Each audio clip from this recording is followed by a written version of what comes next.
Hello, everybody. Welcome into the Live and Learn podcast. Hope you're doing well on this Tuesday, May the 20th. A lot to dive into tonight, and looking forward to chatting with all of you, with just a lot going on in the sports world, and we got a big story to talk about in the NHL. So we're going to get to that, but show today, going to preview the conference finals in the NHL. We're going to talk about keys, talk about how you're seeing a lot of teams win year after year, and it's become a consistent theme. So we're going to look at that with 3 of the 4 teams in this year's conference finals that were in the conference finals last year. Carolina has also been in 3 of the last 7 conference finals, so you're seeing some continuity there. We're going to talk about some UFC items as well later on in the show. Some big fights. That'll be towards the back end of the program. Also, we're going to talk about the PGA Championship and Scottie Scheffler winning. So, a lot forthcoming. But we have to start with the Toronto Maple Leafs losing to the Florida Panthers on Sunday night. Game 7 in Toronto after a disappointing, would be putting it lightly, embarrassing Game 5. The Maple Leafs come out Game 6, win on the road, have the quote-unquote momentum, if you believe in that, game to game, and completely lay an egg on home ice in Game 7 in embarrassing fashion. A 6-1 loss. Game was not close. One team came to play. The other were spectators. So we could go through the game and talk about what went right, what didn't go right for Toronto.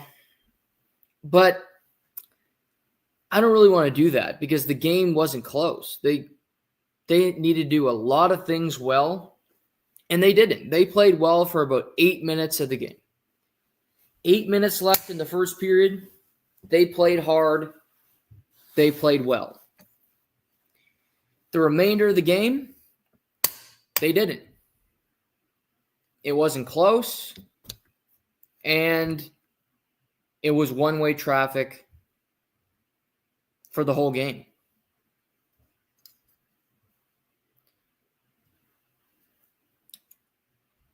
So, talking about 8 minutes, Toronto, puck control, Steven Lorentz had a few good chances. Scott Lawton played hard.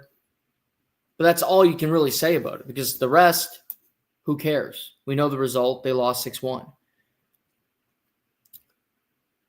My big takeaway through all of it is that I got bamboozled again. I'm not a Leaf fan, so I don't care if they win or they lose. It doesn't bother me. Now, having people in my life that do, I feel for them as much as I can. And again, feeling, not my best emotion.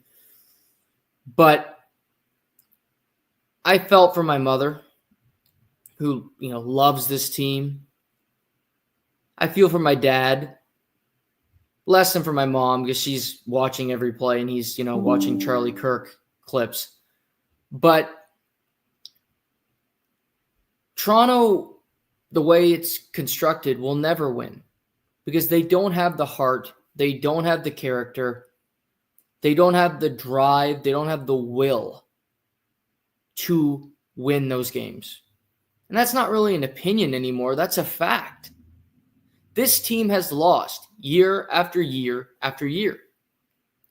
And you can insert bit piece for bit piece. Scottie Lawton can become the new version of Thomas Buchanan or player X.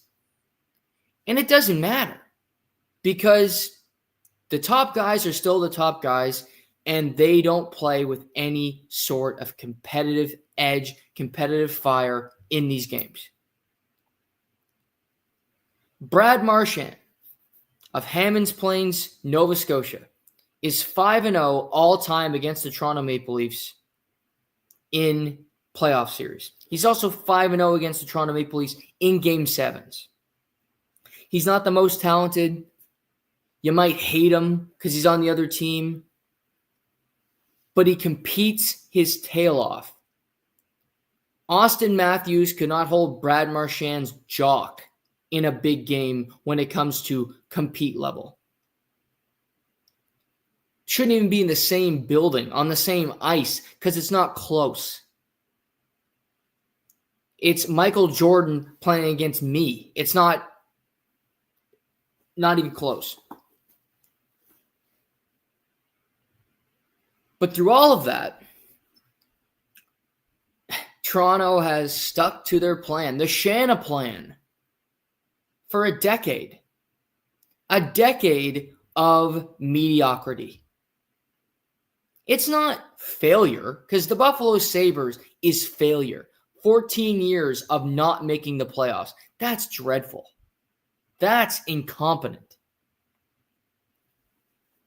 But 10 years, two wins in the playoffs when it comes to winning around in 10 years. With the best American hockey-born player of all time, Austin Matthews. The best goal scorer in the sport, Austin Matthews. The most creative passer in the world, not named McDavid, Mitch Marner. Bill Nylander looks like a young podcast host. Very handsome. Some say that. I do it, but Morgan Riley dates a figure skater. Great. Not even a fucking sport, figure skating, if you ask me. Not worth the time of day. Ugh, what a waste of time figure skating is. Sorry, Mom. But, okay. The Shanaplan has been less successful than Brexit. Less successful. It might have been less successful than Justin Trudeau's reign as Prime Minister. That's how a bag of shit the Shanaplan has been. 10 years, 2 playoff round wins. What Florida's done in this playoff, winning 2 rounds, Toronto did in 10 years. That is their success.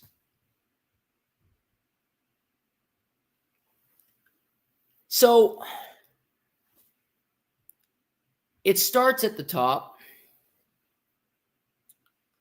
If I'm the Toronto Maple Leafs, Brendan Shanahan's not coming back. I don't care. He might have genius ideas. He might be a marketing whiz. Asses in seats. Toronto never has problems selling tickets because their fans are so loyal. So loyal to them losing. So I don't care what Shanahan does when it comes to selling tickets because they'll sell regardless.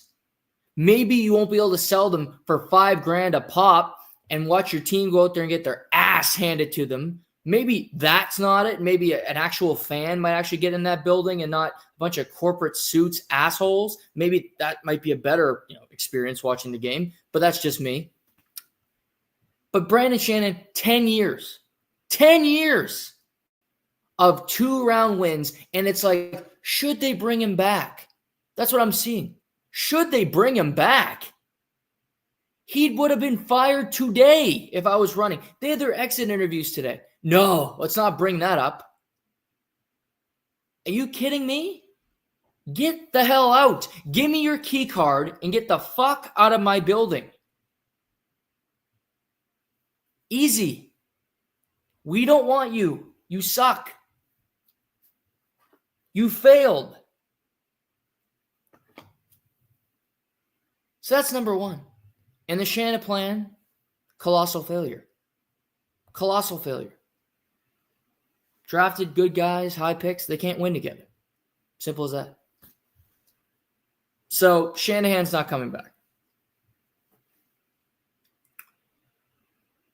when it comes to the players, because Shanahan put the guys on the ice, so there's only so much blame on him, but 10 years, you're not coming back. Because, number one, I don't trust you to not bring back the same players, because that's your only MO, is to bring back the same guys every year.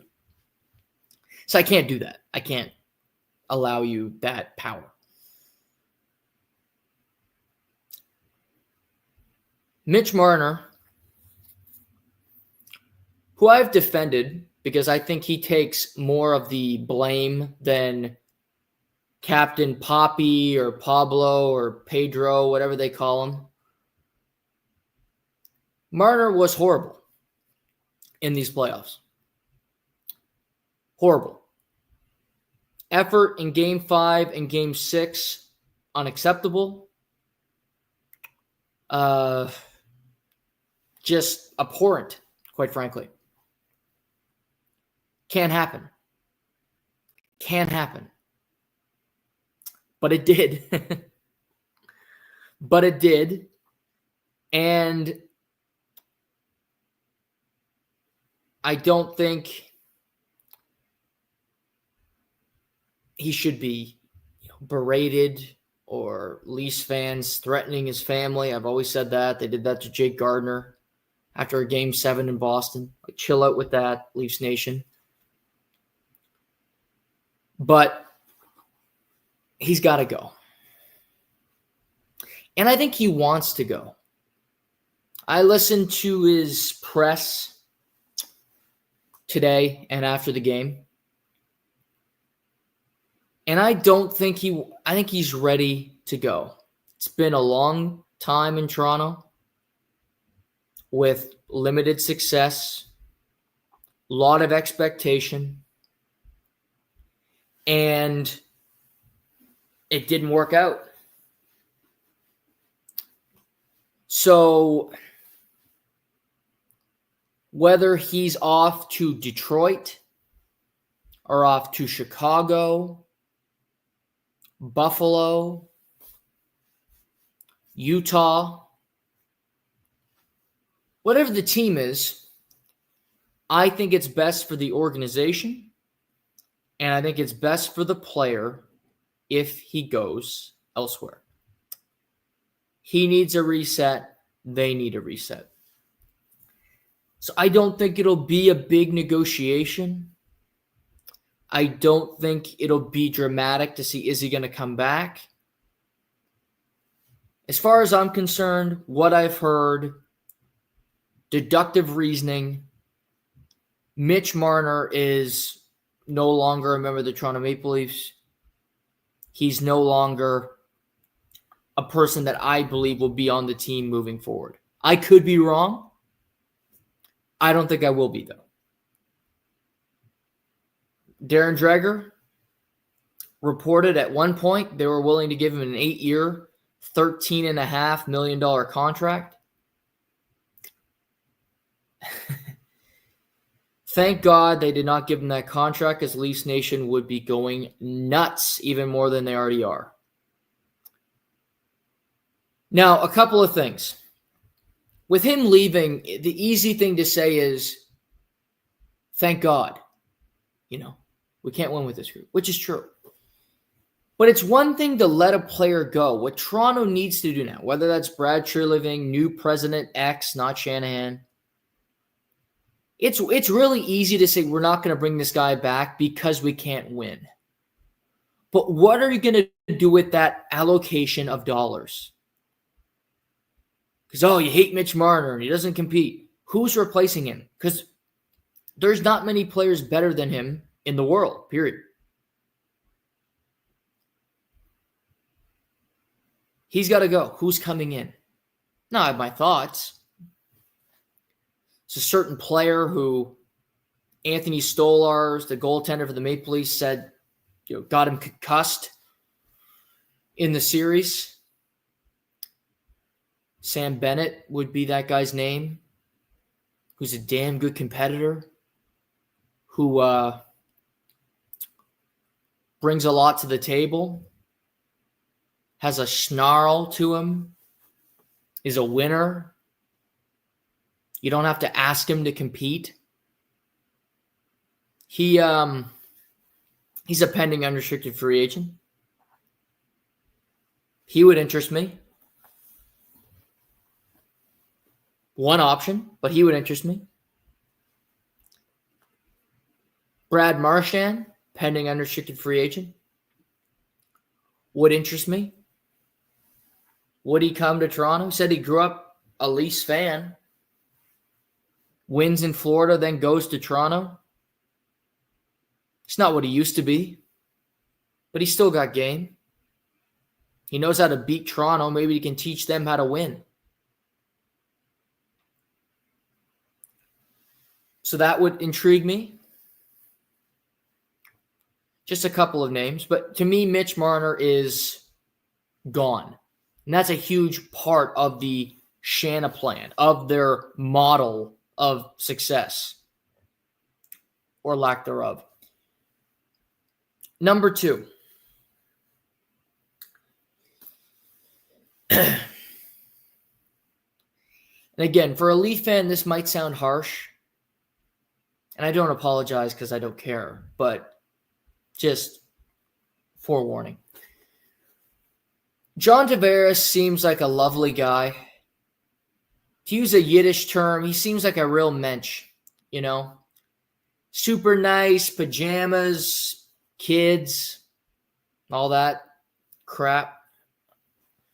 Good hockey player, 7 years in Toronto.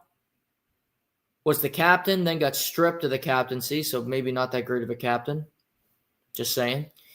7 years. 7 years, long time. Good run. Good run. Was brought in to be the missing piece. And to his credit, in his time, they did win 2 playoff series. So 0 before he got there. So credit to John on that. He spoke today, pending unrestricted free agent, said optimistic about returning after talking to Brad Treliving and to Craig Berube. And again, this might sound harsh. The Maple Leafs have to get rid of the stench that's in their orbit. And that's the stench of losing. John Tavares, for better or for worse, has been a loser over the course of his career. He won 1 playoff round in Long Island. 1 over the first 8 years of his career, and he won 2 in the next 7. That's 3 playoff round victories in 15 years as a pro. That's not a shot, that's a fact.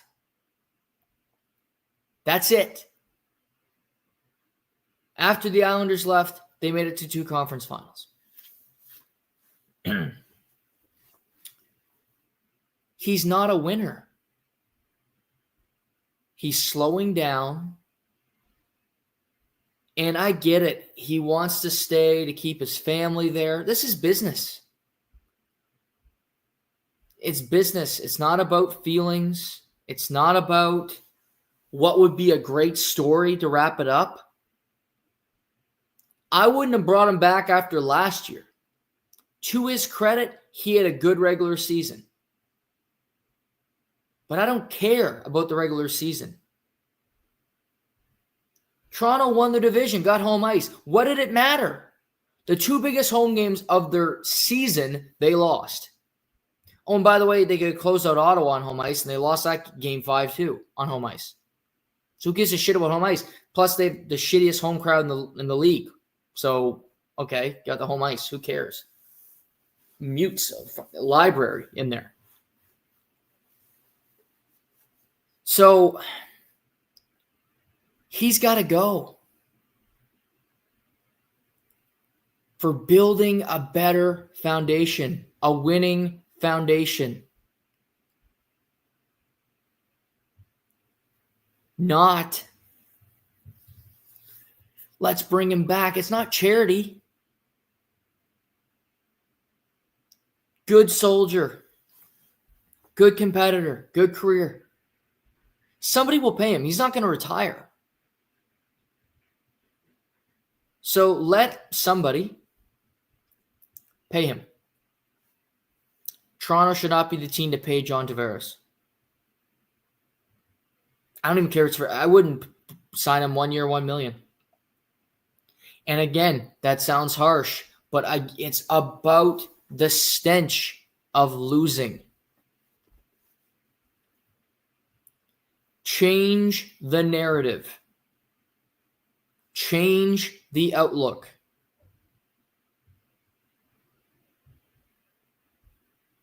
Right now, those key players don't win. We know that definitively.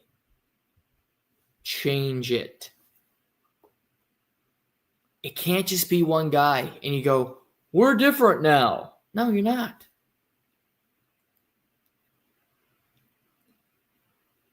So I'm not bringing back Marner or Tavares if I'm Toronto.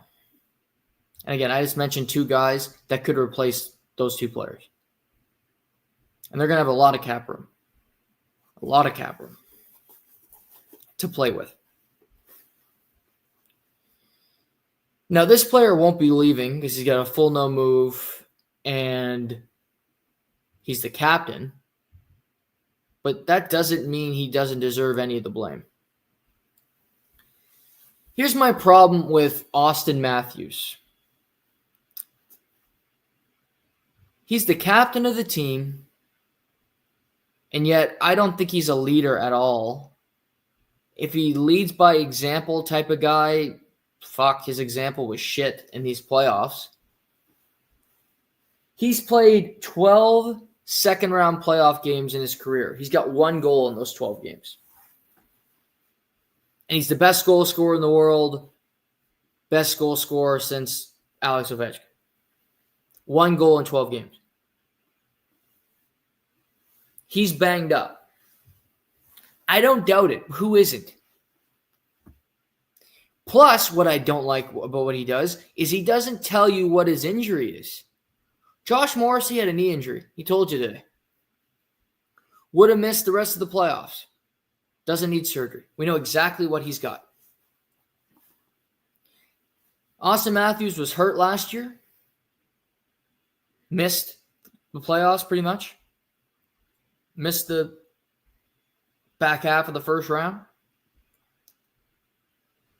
Hurt this year, but we don't know what it is. Doesn't want to tell us. Is he playing hurt? Who's to say? So it's not an excuse to me. Tell me what you got. What's your back? Is it your knee? Quad, pinky toe? What are you dealing with?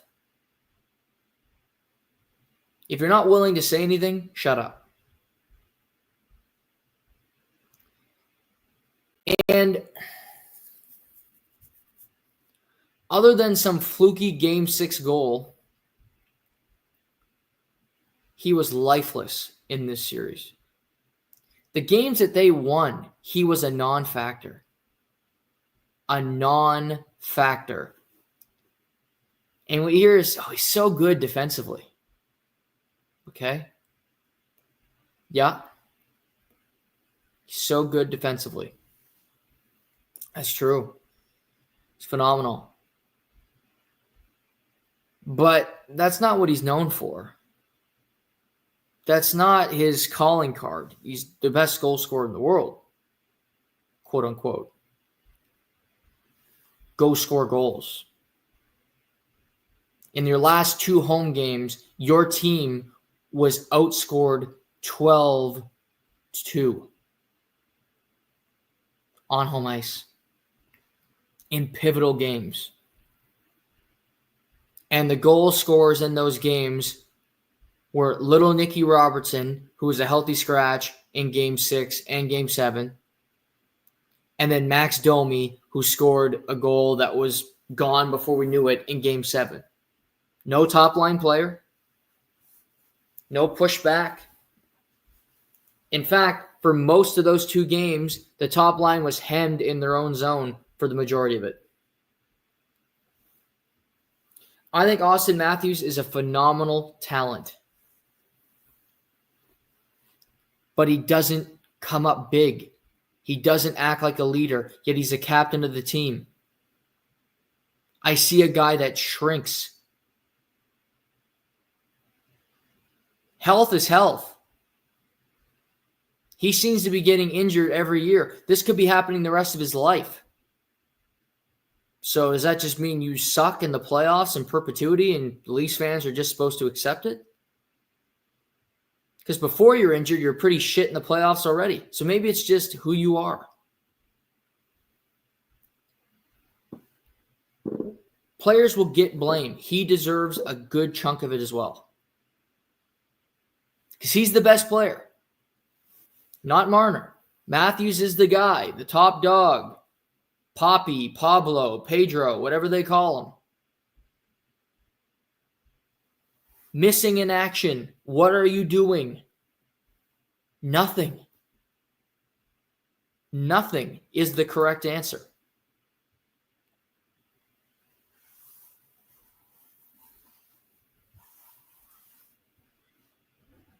Looking at the rest of the roster,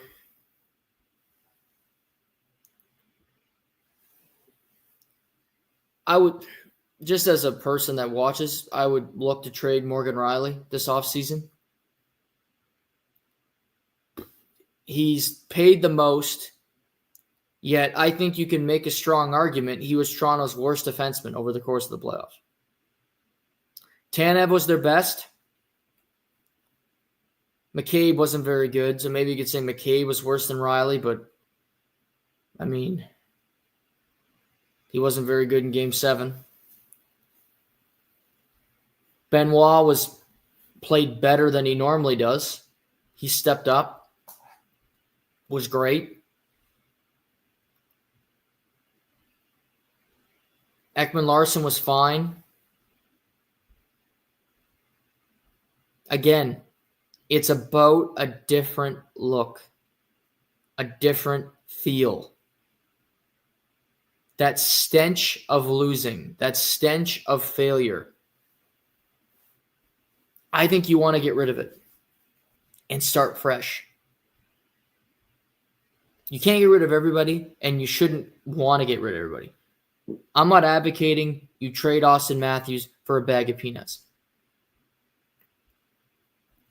But maybe you need a cast of characters around him that when the going gets tough are going to have to be better than he is in the big moments. Because he's proven he doesn't step up. He's proven that's not his jam. To go out there and be dominant when you need him most. So maybe you got to find somebody else to do that.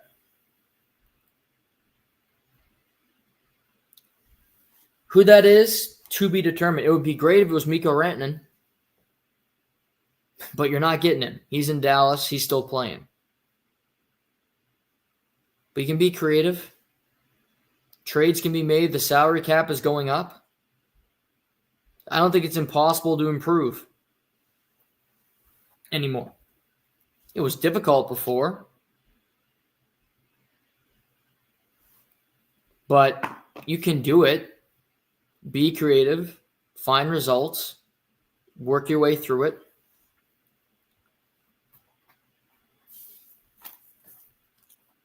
The rest of the roster, I expect Max Pacioretty to retire. I don't think he comes back. Little Nicky Robertson, I'm letting him walk. He can go elsewhere. He's not a future of the team. You don't trust him to play in the playoffs. He's small. Need I say more? Lawton, Lorentz.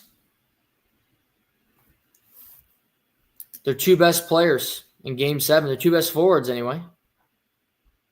Came to play. Actually cared. Had compete. Generated scoring chances. I think Toronto would like to bring both guys back. I think you can get Lorentz for a fairly cheap deal. $1.5 million, maybe. Maybe could get him to sign that over a 2 to 3 year deal. I would do that personally. Scott Lawton will want more money, will want some term. So I don't know if he's a realistic option to return to Toronto. But I think he was a good acquisition. I think he played hard.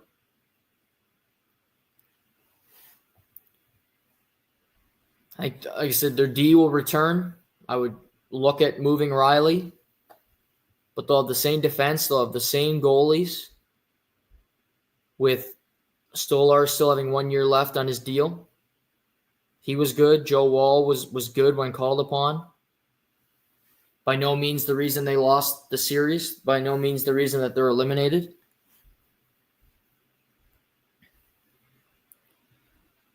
Matthew Nyes, restricted free agent.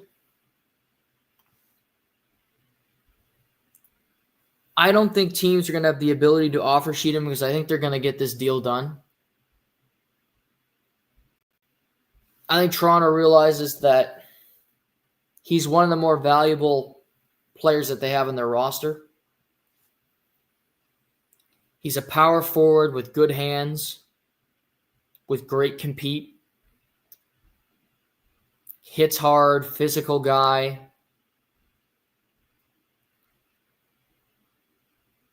Talked to my father about this last weekend. I think if you're the team, if you're Toronto, you'd love to sign him to an 8x8. You'd do that tomorrow. I'm sure they have that contract written already. I'm not doing that if I'm Matthew Nyes. And here's why. 8 years is too long, number one. I've said this. If I'm a player, I'm not signing an 8-year deal. The salary cap is going up every year. And I want to have options. I want to have options to see what I can do. I'd love a 3x8 if I'm Matthew Nyes. Perfect world. Play out your 3 years. Salary cap has jumped a long ways.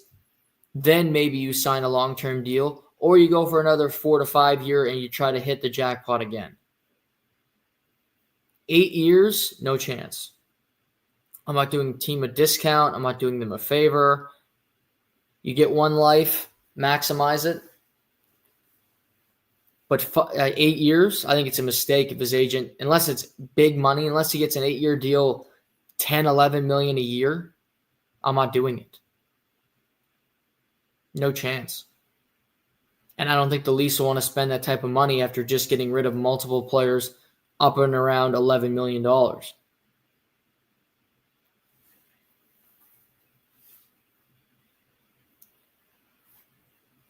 But I think Matthew Nyes will remain in Toronto. I don't think he's going anywhere. Seems to like it there. And he's one of the best players currently.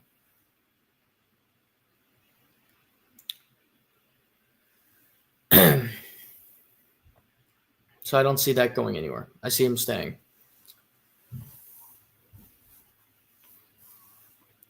I think Easton Cowan, who will be playing in the Memorial Cup starting on Friday, I think he'll be an NHL player next year. He's a good player, playing for the London Knights. So you're going to have players jumping up, taking opportunities, showing that they're ready for the next level. So that's a nice thing to have for the Toronto Maple Leafs. Now, when it comes to coaching, Craig Berube, year one, he's not getting fired or anything. There's no worry of that. My one criticism of Craig Berube, I thought he coached scared and I thought he coached afraid.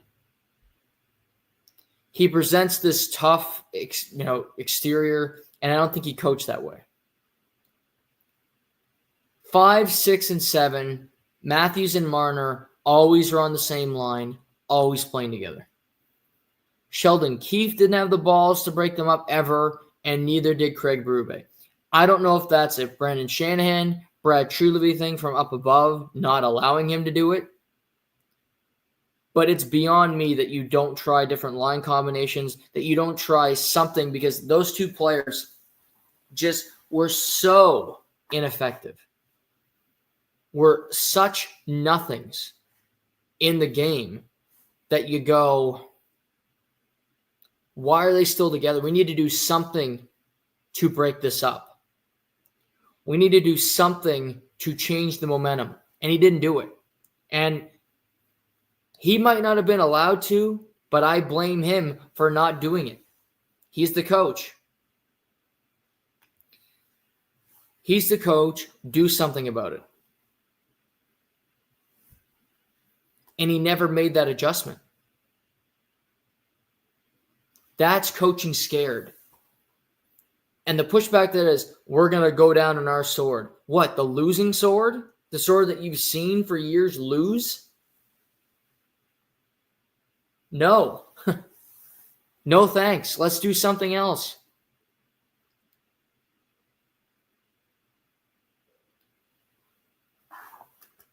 So that's my one criticism of Craig Berube and just the way he coached.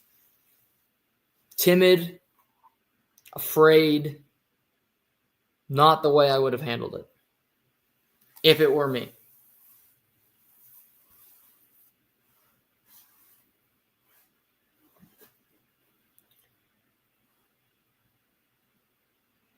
But it should be an interesting summer.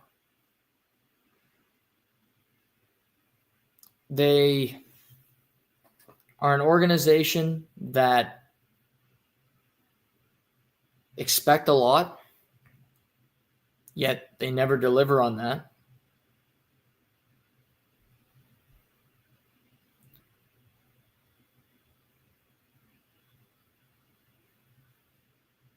But this team needs a shift. This team needs a new face. Needs something to feel good about. They don't have a whole lot right now. To be completely transparent, they don't have a whole lot.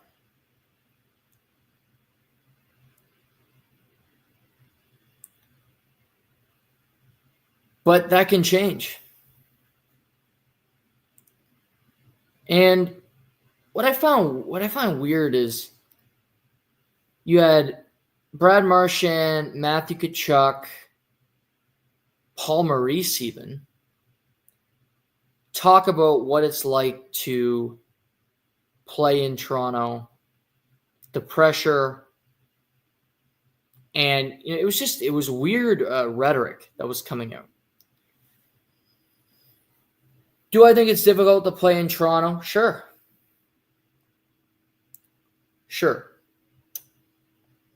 I don't think it's more difficult than Montreal. I don't think it's any more difficult than playing in New York. I think it'd be more difficult playing for the Dallas Cowboys than being a Toronto Maple Leafs player, employee. I think if you embrace it, I think if you win and you give a great effort, they love you. And I don't think the best players on the Maple Leafs can say that with an honest, if they're just being completely honest, I don't think they can say that. So maybe the criticism seems worse because you're not winning. And you might look and go, Doug Gilmour didn't win. True. Matt Sundin didn't win. But I don't think you ever question those guys' effort. Wendell Clark. When I was a Leaf fan, I remember thinking as a kid, I never thought, Matt's really didn't give it an effort tonight. You can absolutely say that about these guys on multiple occasions. You just can. I expect changes. How much remains to be seen. Credit to Florida.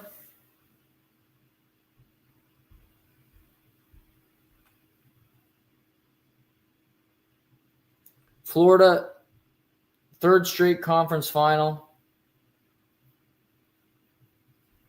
They just know how to win.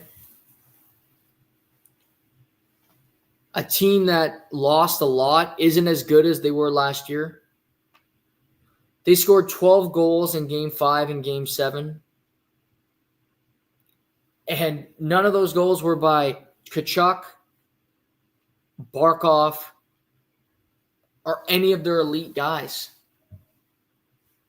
Lusterine and Marchand, they're depth pieces.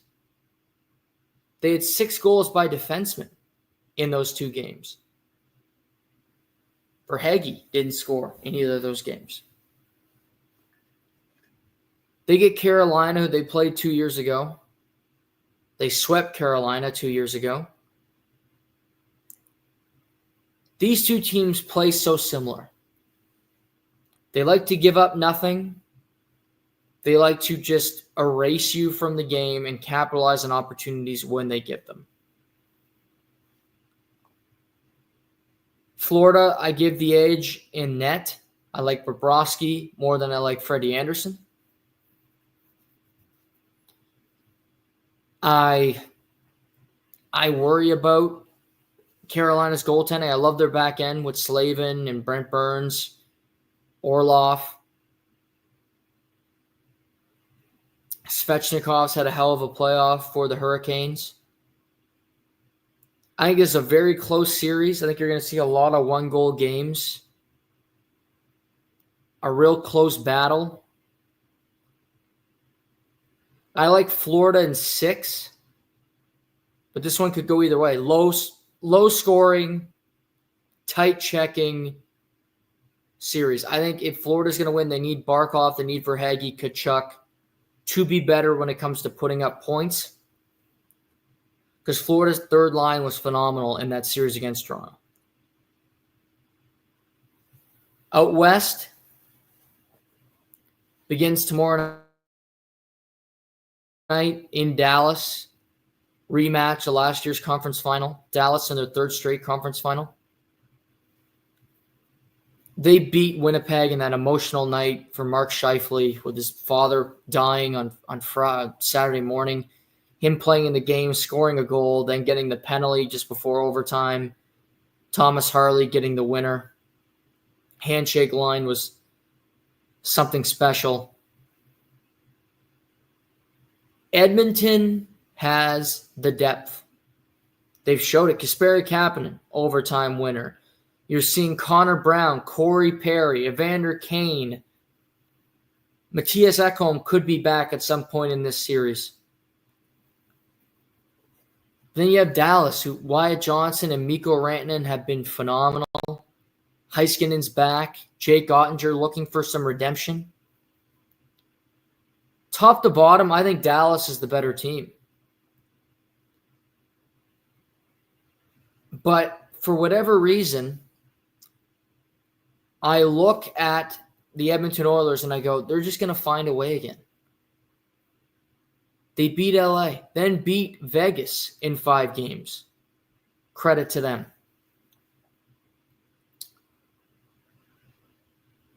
They have the depth. McDavid didn't have a great second round, so you know he's waiting to burst onto the scene. Edmonton's goaltending is what it is, but they typically can outscore their problems. They did that at times against Vegas. They can defend. I think Dallas is a superior team. That doesn't mean they're going to win.